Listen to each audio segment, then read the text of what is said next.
জিতেন্দ্র চক্রবর্তী। উনি এই সংযুক্ত আরব আমিরাতের আল কোয়াইন নামক যেই জায়গাটাতে থাকতেন, তখন হচ্ছে এই ঘটনাটা মূলত বলেছিলেন সাদিকুর রহমান ভাইয়ের কাছে। কারণ সাদিকুর রহমান ভাই উনিও ওই সময় ওই জায়গাতে গিয়েছিলেন, কাজের কারণে একসাথে একই রুমে ওনারা থাকতেন। মূলত এই যে জিতেন্দ্র চক্রবর্তী, ওনার দাদার ছোট ভাই, দাদা মানে হচ্ছে আপন দাদা, ওনার বাবার বাবা। তো অনেক সময় দেখা যাচ্ছে যে ওই অঞ্চলগুলোতে দাদা বলতে আমরা বড় ভাইকে বুঝাই, এজন্য আমি একটু ডিটেলসে বলে নিলাম। তো দাদার আপন ছোট ভাই, তার নাম হচ্ছে অভিরাম। মূলত এই ব্যক্তিকে কেন্দ্র করে আজকের এই ঘটনাটি। চলুন ঘটনায় চলে যাই। এই অভিরাম তান্ত্রিক যিনি, উনি এবং ওনার যে পরিবার তারা বসবাস করতেন বা এখনো করেন ভারতের পশ্চিমবঙ্গের নদিয়া জেলার বুরু শিবতালি নামক স্থানে। তো এই অভিরাম, ওনারা ছিল 5 ভাই বোন, মানে 5 ভাই বোন। তবে তাদের মধ্যে সবার ছোট ছিল এই অভিরাম। সে খুবই চঞ্চল প্রকৃতি ছিল ছোট বয়স থেকেই। যখন এই অভিরামের বয়স 12 কি 13 বছর, তখন তার দাদার মৃত্যু হয়। তার দাদার মৃত্যুর রাতে যখন এই অভিরামও শ্মশানে যায়, প্রথম কোনো আত্মীয় স্বজনের লাশ পোড়াতে দেখেন। উনি দেখছিলেন একটা ভয়ঙ্কর দৃশ্য। তখন তো বেশ রাত হয়েছিল, চিতা জ্বলছিল। ওই আগুনের থেকে কিছুটা দূরে একজন নারী আর কয়েকটা পুরুষ লোক কিছু একটা করতেছে। এর মধ্যে এই যে নারী, উনি কালো শাড়ি পরা ছিল এবং বিড়বিড় করে কিছু একটা পড়ছে। তো এই অভিরামের মনে বেশ কৌতূহল সৃষ্টি হয়। তো অভিরাম তার কাছে যায়, কাছে গিয়ে জিজ্ঞেস করে, ও দিদিমা, আপনি কি করছেন? তো এই ভদ্র মহিলা তাকান না, শুধু বলেন, এই তুই এসব কিছু বুঝবি না, যা এখান থেকে, নয়তো আমার পালিত কুকুরগুলো কিন্তু তোকে খেয়ে নেবে, যা ভাগ এখান থেকে।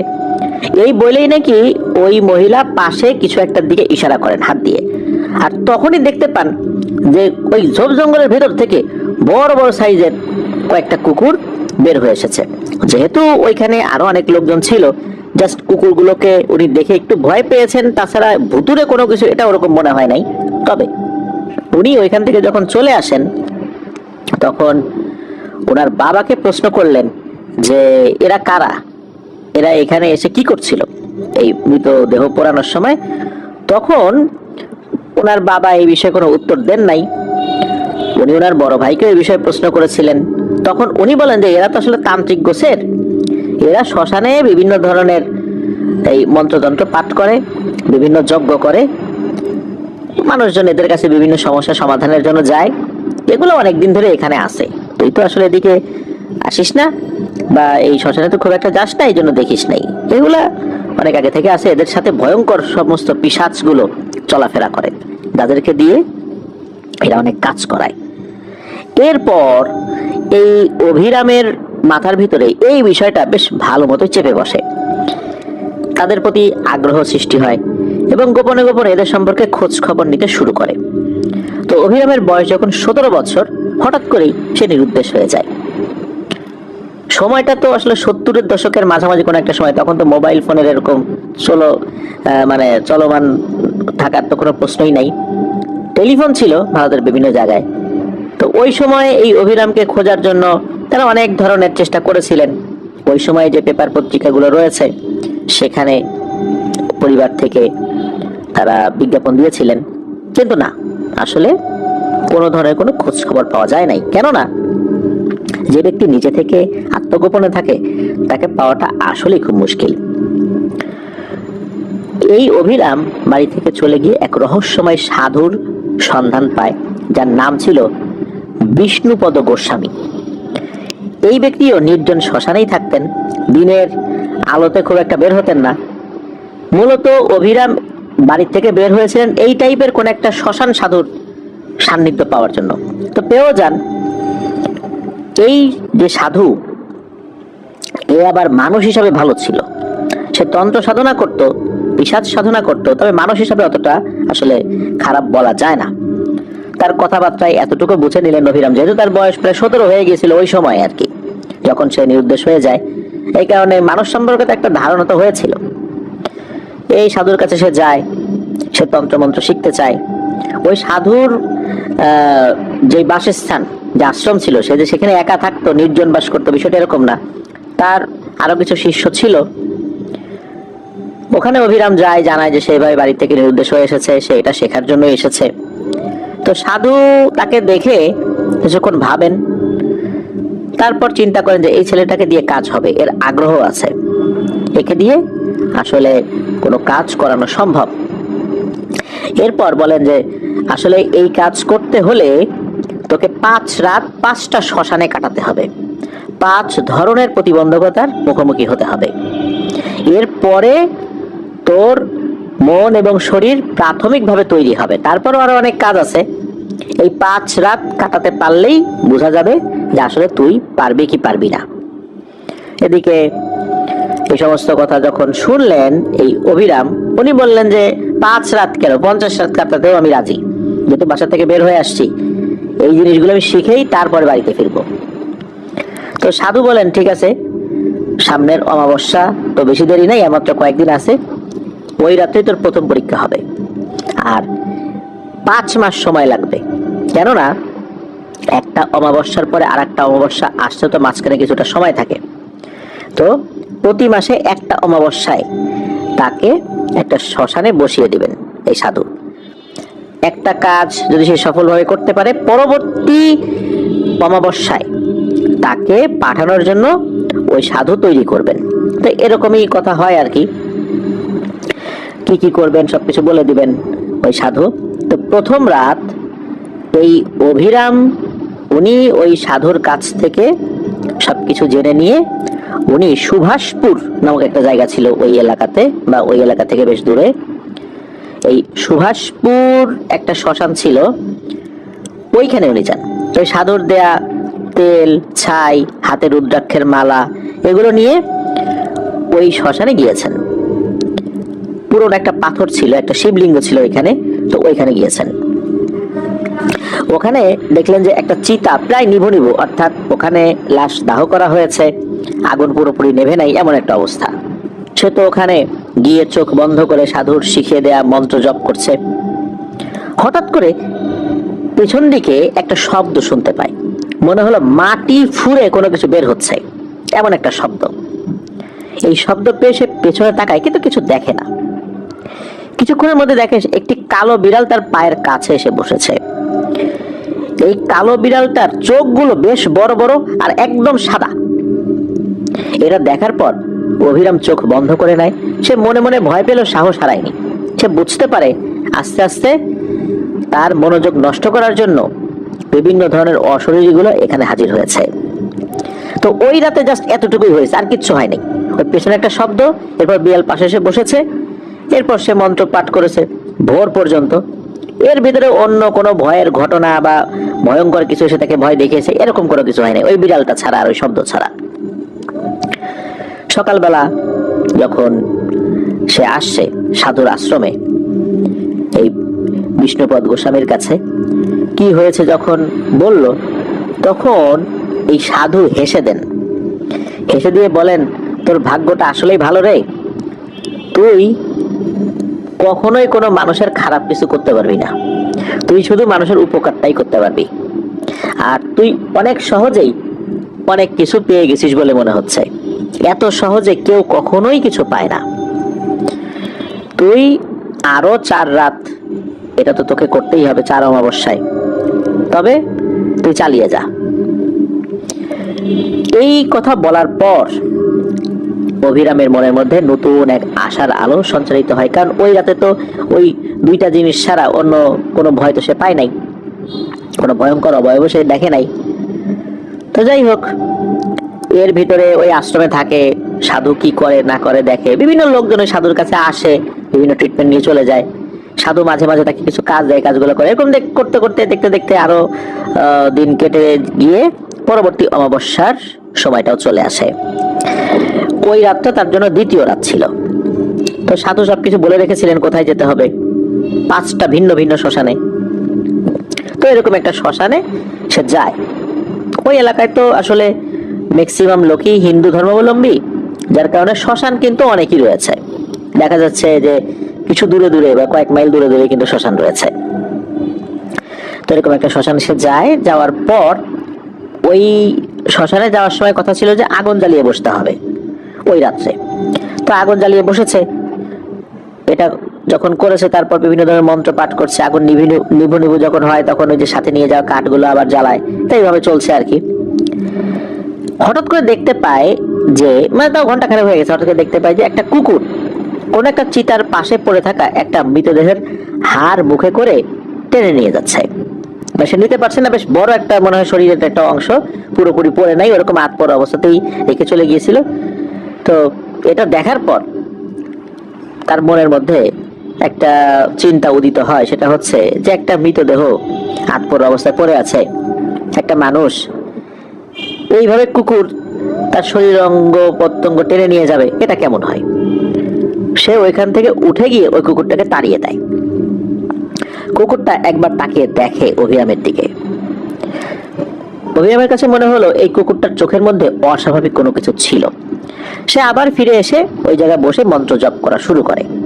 হঠাৎ পেছন থেকে কর্কশ একটা গলা শোনা যায়, মনে হচ্ছে কোনো কিছু শব্দ করতে করতে তার দিকে আসছে। তাকিয়ে দেখে যে এটা ওই কুকুরটা তার দিকে ধেয়ে আসছে, চোখগুলো জল জল করছে। সে ভয়ে চোখ বন্ধ করে ফেলে, মন্ত্র পড়তে থাকে। এর কিছুক্ষণ পর তার পাশে অন্য কোনো কিছু একটা উপস্থিতি টের পায়। সে চোখ খুলে দেখে এই কুকুর থেকে 100 গুণ বড় বিশাল আকৃতির একটা কুকুর। একটা স্বাভাবিক আকৃতির কুকুরের মধ্যে যদি 100টা কুকুর ঢোকায় দেওয়া হয়, তার আকৃতি কত বড় হতে পারে? ওই রকম সাইজের একটা কুকুর। মনে হচ্ছে যে এই কুকুরটাকে দেখে ওই কুকুরটা পালিয়েছে, আগের কুকুর যে এটা না, এটা সে বুঝতে পারে। এরপর সে ওখানেই জ্ঞান হারিয়ে ফেলে। সে ওইবার ভয় পেয়েছিল আর কি। সকালে সে উঠে দেখে সেই বিষ্ণুপদ গোস্বামী যে সাধু তার পাশে বসে আছে অচেনা একটা জায়গায় গাছের নিচে। এটা তার আশ্রম না, আর তার গায়ে রক্তের দাগ, অর্থাৎ ওই সাধুর গায়ে রক্তের দাগ। এটা দেখার পর সাধুকে প্রশ্ন করে যে আপনার গায়ে রক্তের দাগ কিসের, আর আমি এখানে কিভাবে আসলাম? আমি তো অন্য জায়গায় ছিলাম। তখন সাধু বলেন যে তোকে দিয়ে আর হবে না রে বাবা, তুই এখানেই সমাপ্তি কর, তুই আর আগাস না সামনে, তুই চলে যা। কিন্তু অভিরাম নাছরবান্দা যে না, আমি করবই। তখন ওই সাধু বলে যে তুই তো বিশাল বড় বিপদে পড়তে গেছিলি, তুই এখান থেকে উঠলি কেন? উঠতে গিয়েই তো বড় বিপদে পড়ছিস, তারপর তুই মানুষ হিসাবে একটা মৃতদেহকে সম্মান করেছিস, যার কারণে আর একটা শক্তিশালী অশরীরী এসে তোকে অন্য আর একটা পিশাচ থেকে বাঁচিয়েছে। এরকম ঘটনা সচরাচর হয় না। প্রথম রাতের কোনো একটা ভালো বিষয়ের প্রেক্ষাপটে দ্বিতীয় রাত্রে তুই বেঁচে গেছিস, তুই চলে যা। এদিকে অভিরাম বলে না, আমি যাব না, আমি যাব না। সে তো এরকম বলতেছে ক্রমাগত, সে তান্ত্রিক হবেই। একটা পর্যায়ে সে বিষ্ণুপদ গোস্বামী উনি বলে আচ্ছা ঠিক আছে, দেখি পরবর্তী রাতের জন্য তোকে তৈরি করা যায় কিনা।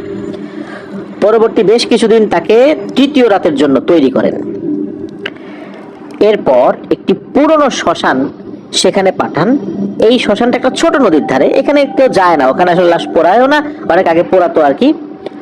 তো কথিত আছে এখানে নাকি একটা সাদা কাপড় পরা অশরীরীকে দেখা যায়, সে এখানে ঘোরাফেরা করে, অনেকেই তাকে দেখেছে আর কি। তো ওইখানে বসে সে মন্ত্র জপ করতে শুরু করে। একটা পর্যায়ে হয় কি, মনে হচ্ছে তার শরীরটা অনেক ঠান্ডা হয়ে আসছে, তার শ্বাস নিতে কষ্ট হচ্ছে, অথচ ওই সময় কিন্তু শীতকাল ছিল না। এক মুহূর্তে তার কাছে মনে হলো তার গলার উপরে কেউ বসে আছে। সে চোখ বন্ধ করে মন্ত্র পড়তে থাকে। এরপর তার কাছে মনে হলো শরীর থেকে ওই জিনিসটা সরে গেল। ওই রাত্রে আর একটা জিনিস সে দেখে, সেটা হচ্ছে যে একটা অবয়ব সাদা কাপড় পরা, তার চেহারা বোঝা যাচ্ছে না, তবে ভালো চাঁদের আলোয় তো আসলে ওই সময় থাকার প্রশ্নই আসে না, যেহেতু অমাবস্যা রাতেই তাকে ওখানে বসতে হয়েছিল, চাঁদের আলো তো নাই। তবে ওই যে যেই অবয়বটা সাদা কাপড় পরা, তাকে সে দেখছিল, কিন্তু তাকে দেখে আক্রমণাত্মক মনে হয় নাই তার প্রতি, অর্থাৎ এই অভিরামের প্রতি। তো যাই হোক, ওই রাতটা জাস্ট এতটুকুই হয়েছে, আর কোনো ভয়ের ঘটনা ঘটেনি। এরপরের অমাবস্যা সাধুর কথা মতো আর একটা শ্মশানে যায়, গিয়ে দেখে যে একটা জায়গায় মাটিতে আগুনের বিভিন্ন জিনিসগুলো আছে, চিহ্ন রয়েছে। মনে হয় কিছুক্ষণ আগে এখানে দাহ করা হয়েছে। কয়লাগুলো তখনও গরম ছিল আর কি। কোনো কোনো কয়লা তখনও লাল টকটকে হয়েছিল, কোনো কোনো জায়গায় পুরো কয়লার জায়গা না, কিছু কিছু অংশ আর কি তখন দেখা যাচ্ছিল যে এখনই নিভে যাবে এমন একটা অবস্থা, ধোঁয়া উঠছিল। তো ওই রকম একটা জায়গার পাশে বসে তাকে মন্ত্র জপ করতে হবে। সে সেখানে মন্ত্র জপ করছে করছে, অনেকক্ষণ হয়ে যায়, কোনো ভয়ের ঘটনা ঘটে না। এরকম করতে করতে করতে করতে শেষ রাত, অর্থাৎ যখন তার মন্ত্র জপ করার সময়টা শেষ হয়ে এসেছে, তখন সে দেখে তার সামনেই, চোখের সামনেই দেখে যে মাটির ভেতর থেকে একটা হাত উপর দিকে উঠে এসেছে। আর এই হাতটা আস্তে আস্তে উপর দিকে উঠে আসছে। অনেক সময় আমরা যদি সরু কোনো জায়গা দিয়ে উপর দিকে উঠি, তখন হাতটা উপরের দিক দিয়ে দুই হাতের উপর ভর করে মাথাটা উঁচা করি না, মনে হচ্ছে ওই রকম করে কোনো একটা অবয়ব ভেতর থেকে বের হয়ে আসলো। বের হয়ে আসার পর তার চেহারাটা খুব ভালো করে সে দেখতে পাচ্ছিল না, যেহেতু অন্ধকার ছিল।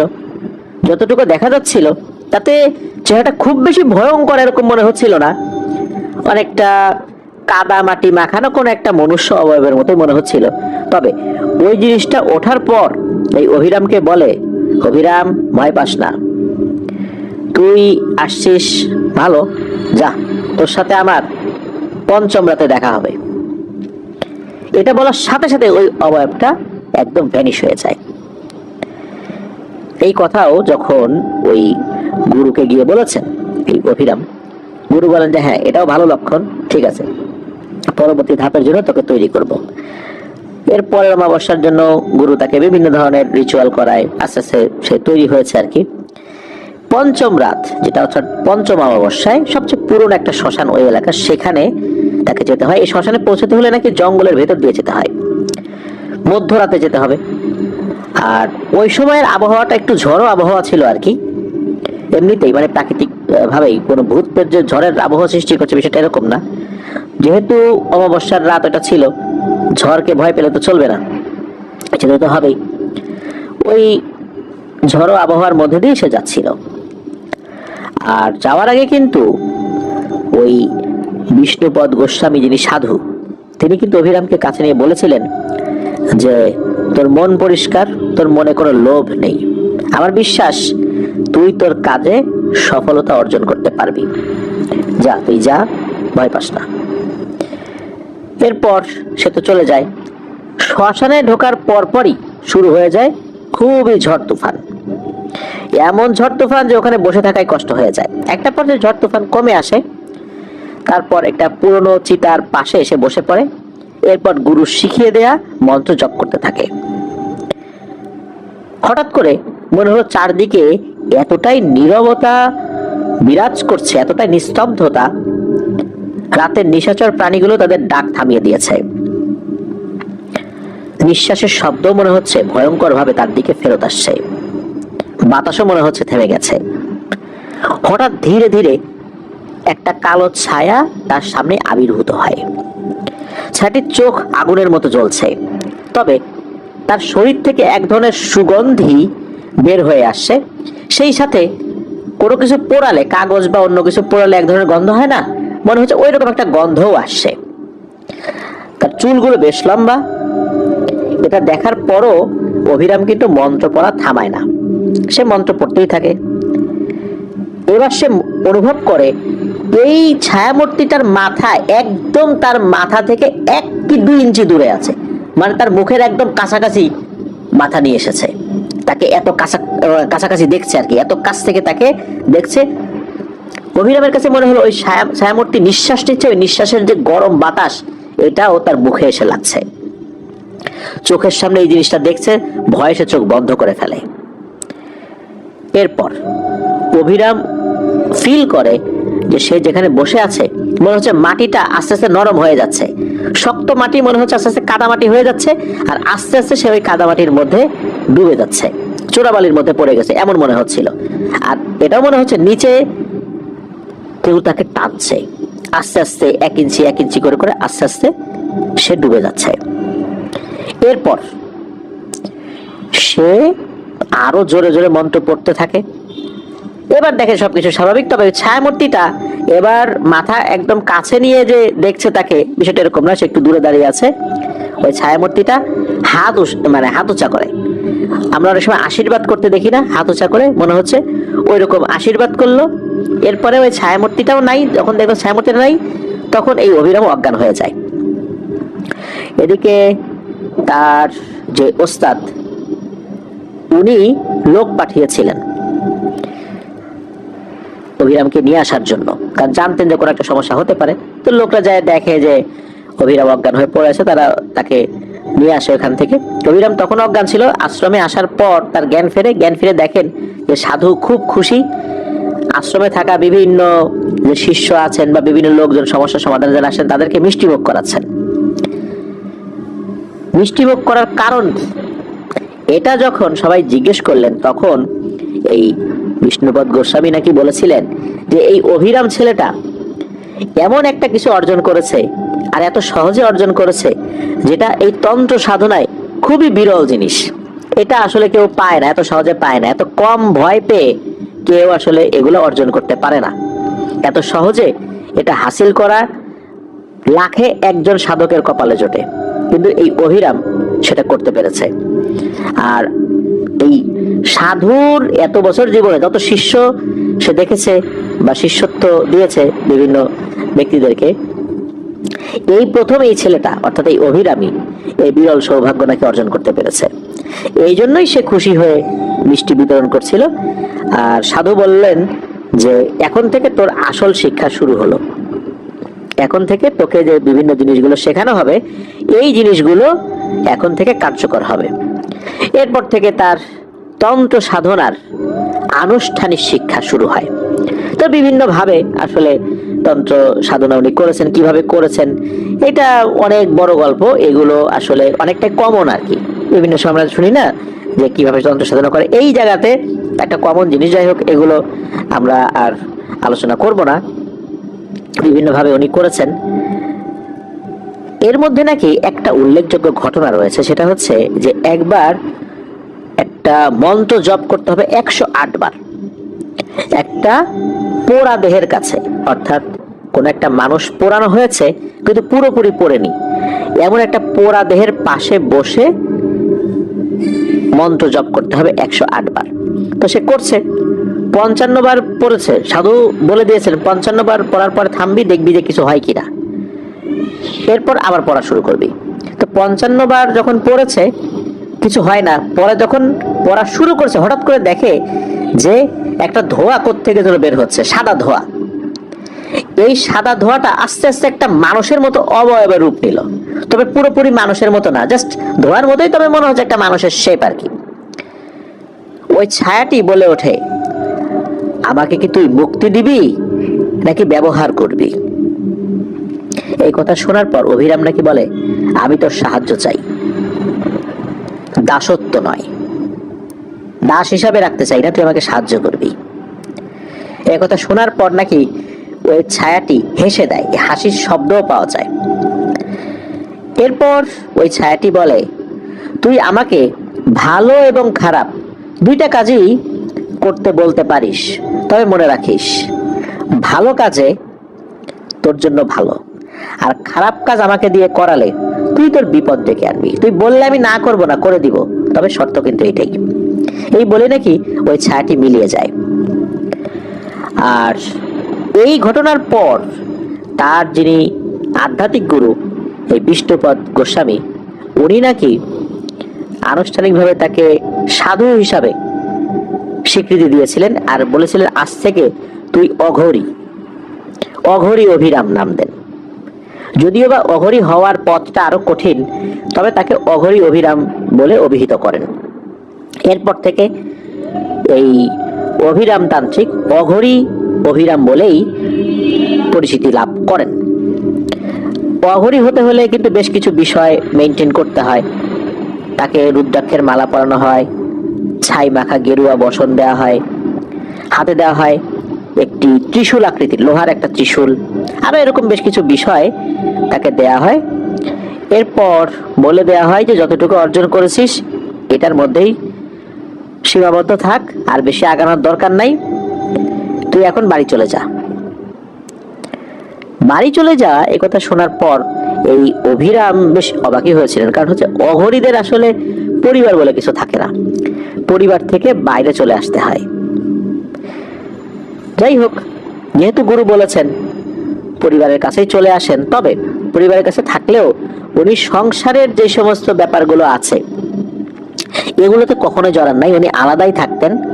বাড়িতে চলে আসার পর উনি বিভিন্ন ধরনের সমস্যার সমাধানগুলো করার চেষ্টা করতেন।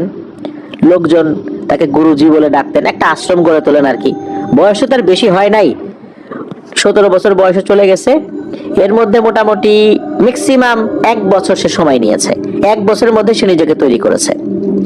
আর তার যিনি গুরু বিষ্ণুপদ গোস্বামী, সেও তার উপর খুশি হয়ে অনেক কিছু শিখিয়ে দিয়েছে। মানে একটা তরুণ বয়সী একটা ছেলে এরকম সাধক হয়ে গেছে। মোটামুটি অনেক লোকই তার কাছে আসে, তবে অধিকাংশ লোকজনই যে সমস্ত সমস্যা নিয়ে আসে এর মধ্যে কেউ কাউকে ভালোবাসে, তাকে পেতে চায়, কেউ ব্যবসায় সফলতা অর্জন করতে চায়, কারো উপর কারো রাগ আছে, সে প্রতিশোধ নিতে চায়। দেখা যাচ্ছে যে মহিলারা যারা আসে এদের প্রত্যেকেরই একটা কমন বিষয় মানে খেয়াল করা যায়, যেটা অভিরাম খেয়াল করেছিলেন, সেটা হচ্ছে যে কোনো একটা মহিলার সন্তান সম্ভবা হয়েছে, তারই আর এক আত্মীয় সে এসেছে এমন কোন একটা তন্ত্র প্রয়োগ করতে যাতে করে ওই মহিলার গর্ভের সন্তান নষ্ট হয়ে যায়। 100টা মহিলা আসলে তার মধ্যে 80টা মহিলারই ধান্দা এটা থাকে, মানে এমন প্রতিশোধ পরায়ণ। সে তো এই খারাপ কাজগুলো করতে চায় না। এই ধরনের খারাপ কাজগুলো যখন তার কাছে আসতো সে সরাসরি না করে দিত, যে তুই চলে যা, এই কাজ আমার দ্বারা হবে না। তো এইভাবেই ফেরত দিয়ে দিত, শুধু ভালো কাজগুলোই সে করত। তবে হয় কি যে বিভিন্ন সময় আসলে অনেক ধনী লোকজন তার কাছে আসা শুরু করেছে, আর তার বয়সও কম। একটা পর্যায়ে তার মধ্যে একটু একটু করে লোভ ঢুকতে থাকে। একদিন এক চাষি তার কাছে আসছে। চাষি এসে বলে যে গ্রামের এক প্রভাবশালী ব্যক্তি নাকি তার ছেলেকে মিথ্যা মামলা দিয়ে জেলে ঢুকিয়েছে। চাষি এসে এমন কান্নাকাটি শুরু করেছে যে আমার তো আসলে আর কোনো কিছু করার উপায় নাই, ওই প্রভাবশালী ব্যক্তিকে আমি কিভাবে ঘায়েল করব? আমার ছেলেকে জেলে পাঠিয়েছে, তুমি একটা প্রতিশোধ নাও, আমার প্রতিশোধ চাই।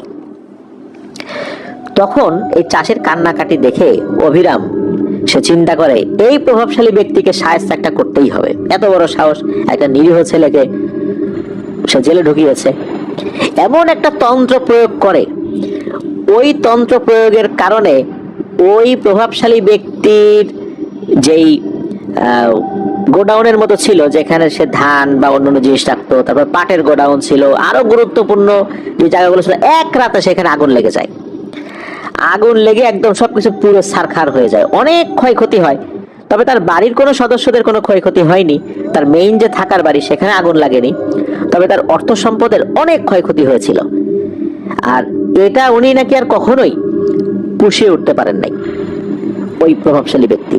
আর প্রভাবশালী ব্যক্তিও বোঝেন নাই যে কি কারণে এটা হলো, কে আগুন দিয়েছে, কি হয়েছে, বুঝতে পারেন নাই। আর ওই ছেলে তো জেল খেটে পরে বের হয়ে গেছে আর কি।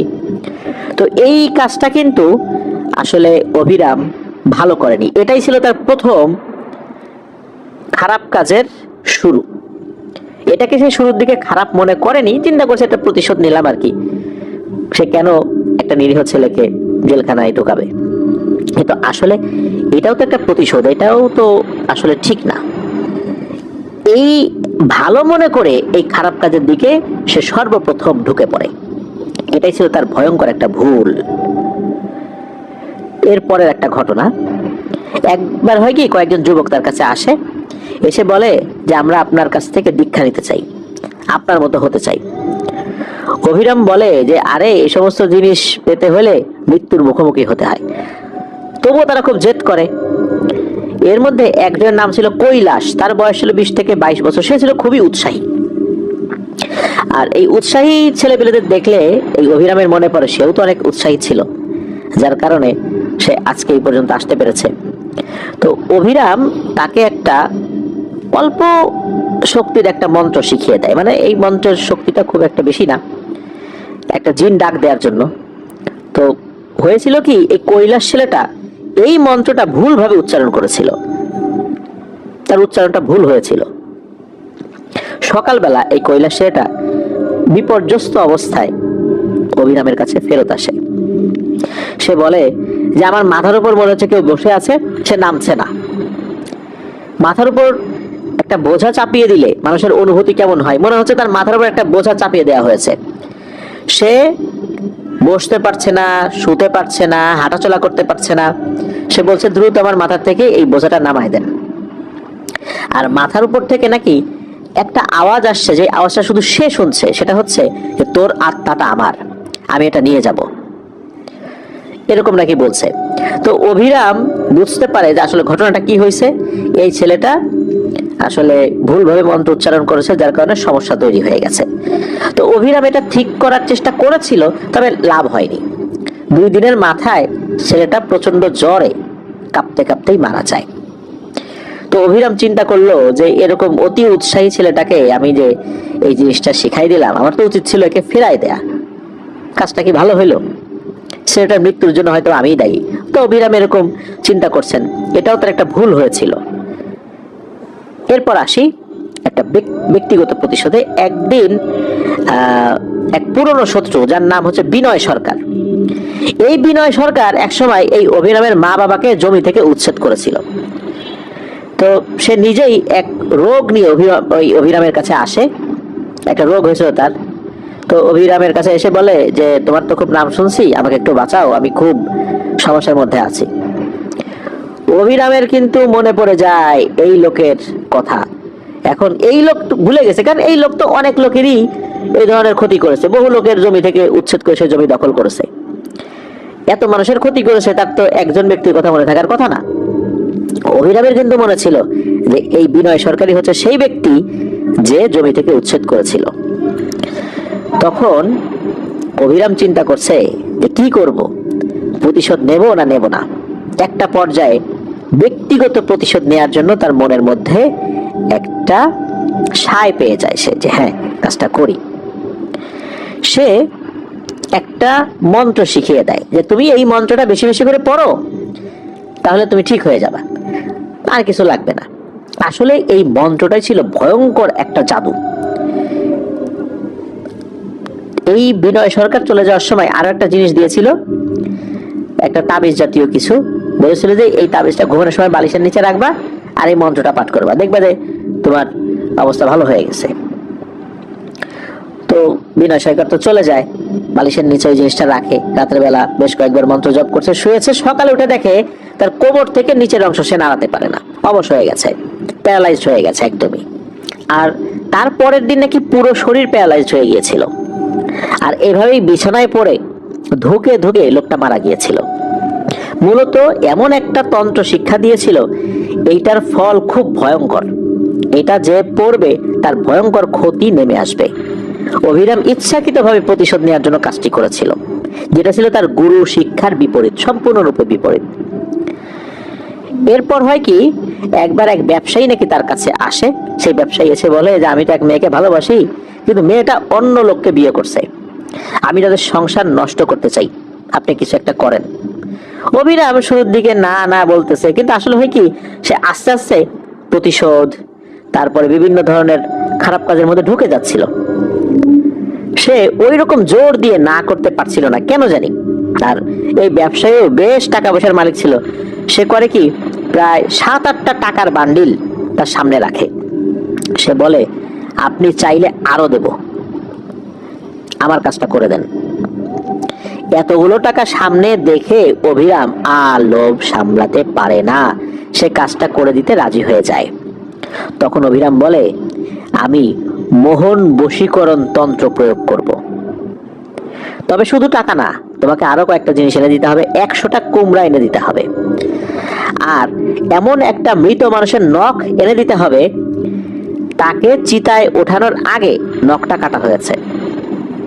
তো এই সব কিছুই সে সংগ্রহ করে নিয়ে আসে।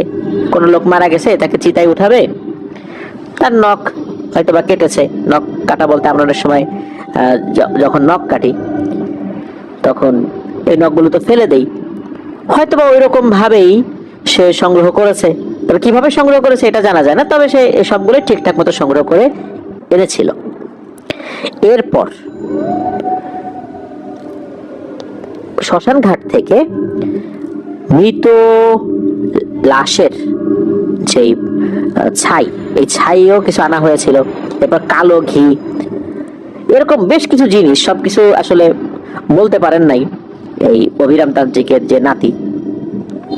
তো এরপর অভিরাম তান্ত্রিক এই জিনিসগুলো দিয়ে কাজ শুরু করে। সে অনেকটাই নাকি সফল হয়েছিল ওই রাত্রেই। তবে এইখানে একটা ভয়ঙ্কর বিপদ ডেকে নিয়ে আসে, কারণ এই কাজটা করার সময় সে যাকে আহ্বান করেছিল সে নাকি বলেছিল যে অভিরাম, তুই দিনকে দিন কিন্তু খারাপ হয়ে যাচ্ছিস, এই কাজটা আমি করে দিব, তবে মনে রাখিস এরপর থেকে তোর শক্তি আস্তে আস্তে কমে আসবে, তুই খারাপ কাজে ঢুকে গেছিস। তো এই কাজটা করার পর সংসার কিভাবে নষ্ট হয়েছিল এটা আসলে ওইভাবে নিশ্চিতভাবে জানা যায় না, তবে হয়েছিল এতটুকু জানা যায়। তবে অভিরাম সে একটা বিষয় খেয়াল করলো, সে দিনকে দিন দুর্বল হয়ে পড়ছে, তার শরীরটা শুকিয়ে যাচ্ছে, তার কথাবার্তায় অসংলগ্নতা দেখা যায়, এখন যেটা বলে একটু পরে সেটা ভুলে যায়, আর এলোমেলো কথা বলে, সেটা নিজেও সে টের পায়।